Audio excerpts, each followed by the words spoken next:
गया, नाले का जलस्तर भी बढ़ गया है और इसकी वजह से पुंछ मंडी सड़क का एक बड़ा हिस्सा पानी के तेज बहाव में बह गया है। सड़क के बह जाने से सड़क मार्ग पर यातायात को बंद कर दिया गया है और अब पुंछ से मंडी की तरफ आने जाने वाले वाहनों को वाया कलाई की तरफ से भेजा जा रहा है। आपको बता दें कि पुंछ के वार्ड नंबर 2 में कल हुई जोरदार बारिश के बाद भूस्खलन की चपेट में आने से 2 घर भी क्षतिग्रस्त हो गए हैं और इसकी सूचना मिलने के बाद SHO पुंछ सचिंदर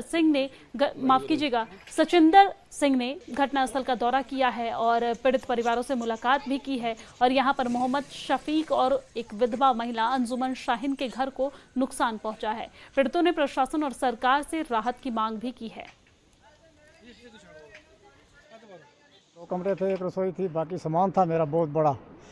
उसके ऊपर वो पसी आ गई, उसके नीचे आ गया सब, और नीचे वाले 2 कमरे थे उनको भी खतरा हो गया, वे भी फट गए। मैं गरीब आदमी हूँ, मजदूर आदमी हूँ। आपकी मेरी जो बीवी है वो डायलिसिस का मरीज़ है, वो किडनी का मरीज़ है। मैं हॉस्पिटल में था, मेरे बच्चे तो बाहर थे।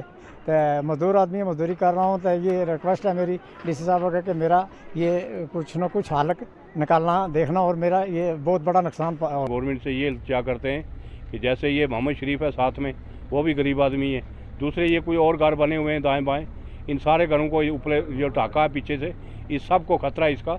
अगली तरफ से नाला है, नाले के पानी का भी खतरा है। तो ड्राइवर पप्पू साहब के मकान से लेकर उनके मकान के आगे जो मलबा पड़ा है, उससे इस तरफ सारे ये मकान जो हैं बहुत बड़े मलबे की ज़द में आए हुए हैं। तो लिहाजा ये बेवा औरत है, तो इसकी मदद होनी चाहिए।